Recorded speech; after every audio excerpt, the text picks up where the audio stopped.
one of the things in the book that we try to teach people and talk to people about is the importance of keeping water as far away from vegetables as possible. Okay. So why would you do that? Well, most people are used to steaming and steaming and boiling vegetables. But when you do that, what you don't get is you don't get the opportunity for the vegetable to show its true colors and flavors. Oh.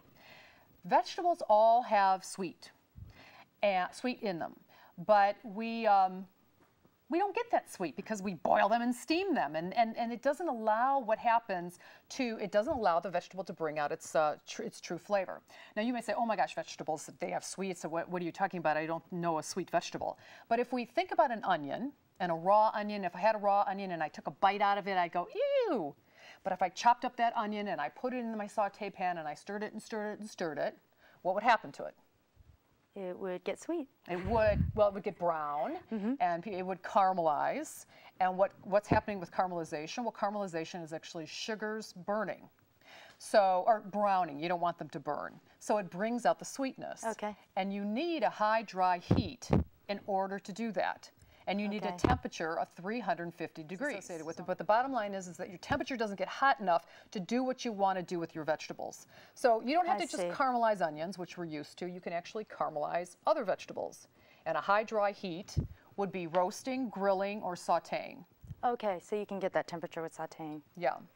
So today, we're just going to do some broccoli, and we can pull off the stems and put our not our stems, pull out still the skin of the broccoli and put it on the side. Certainly, if we're not going to put it into a soup stock, then what we can do is compost it.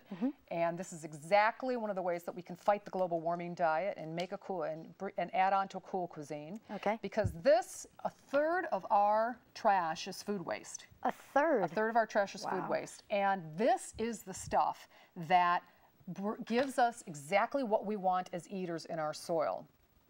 You know, when we grow food with fertilizers and pesticides that are oil-based, petroleum-based, we're growing what I call fertilizer force-fed phony food. It makes it grow so fast that the vegetable actually has to suck in more water because it doesn't develop a hard skin or an appropriate skin on the outside. And we kind of water down our vegetables by growing them. Okay. Then we throw all this stuff in the trash, all these vegetable peels and food scraps, and what we really want to do is compost it so it can go back into the soil. And the importance of that is we should look at these food scraps as some of the best seasonings that we could possibly use as cooks. And we want our soil to be treated like a fine bordelaise sauce. We want it to be complex, and we want it to be filled with microorganisms. They say healthy soil has 9 billion microorganisms in a tablespoon of healthy soil. Wow. It's shocking. So these guys need to eat something. So the way that we have good soil and that will give us this complexity within our foods is to start putting things back in it, not putting all these petroleum-based fertilizers on it, but putting in food scraps. So this is seasoning. This is important. I love that. Now, if you're going to saute some broccoli, you need to go skinny, or anything. If you're going to saute, you want to go skinny, because the more skinny and long, because the more space you have on your vegetable, you want to have as much space as possible so that all these sides can be seared. So you want direct connection between a pan and your vegetable. So maximizing the surface area. Maximize your surface area. There, you said it right. And so again, the idea is get the maximum surface space so that the vegetable can touch the heat. And that's why when you eat a stir fry, you usually find your vegetables sliced on a diagonal. You have a hot pan where you want, I'm just going to see how hot it actually is. Water test. All right, it's hot. Okay, so we're going to add a little oil to it. And then we're going to put in our thin broccoli. Now the nice thing about a wok, and the reason why woks are made, is because the simple shape of it with the high sides allows you the ability to be able to get as much surface space as possible. So that's a neat thing about a wok, that you can actually kind of push it against the sides and use more and have more space. And I like the way the high sides also lends itself to stirring it and flipping the pieces so that they can get exposed more to the cooking surface. Yes, and what's important about a couple things about vegetables is, you know, people usually don't let their vegetables, they get nervous and like, I have to do something to it, I have to stir it, I have to add something to it. And when you start adding water and all these things, you're actually preventing some of this process of the caramelization to happen. I see. So it's a fine balance between the two. You don't want things to burn, and yet you definitely want things to start browning. So you kind of, it's a few minutes that, you know, you can put the cover on, let the broccoli ends really touch the pan, let them start to brown. Pay attention to the sound, because if it was getting quieter, you can tell that things are starting to burn. So we're listening to the sound as well as looking at things. And this is typically a high heat for the temperature of the burner that you set it at? Yeah, well, I mean, technically you'd want it to get to 350 degrees, or you want it to be a high dry heat, so that it can actually create this this caramelization of sugars. Okay. You don't want to keep stirring things, because stirring things does the same issue. Okay. Certainly we can go in, kind of look and see what's happening. Okay. And you'll notice, actually, I don't know if the camera can catch it, but some of the things have obviously started to turn brown. Mm-hmm. So for a few minutes, we let it just do its thing.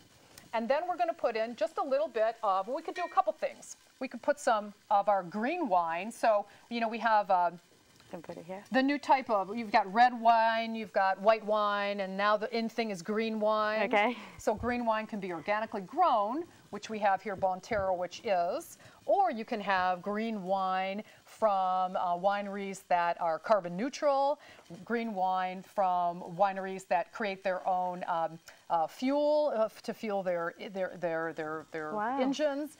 You can have solar-powered wineries. You can have wineries that are using biodiversity and cover cropping and atmospheres that create friendly bugs, so that they can actually take the part of the fertilizers, and I can spit that all out.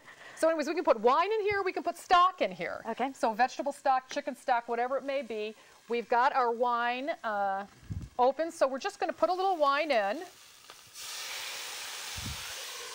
And we don't want to, we're not creating a sauce here, we're simply creating steam, creating force, and allowing the broccoli to be caramelized on the outside, kind of in a sense crispy on the outside, but cooked through. Okay. And when you add a little bit of liquid, you don't want to add a lot, because then you're going to be boiling your vegetables.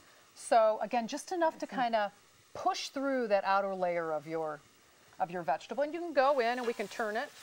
And you'll notice nothing's burning yet. We have like no water in there whatsoever. That is amazing. It's not burning.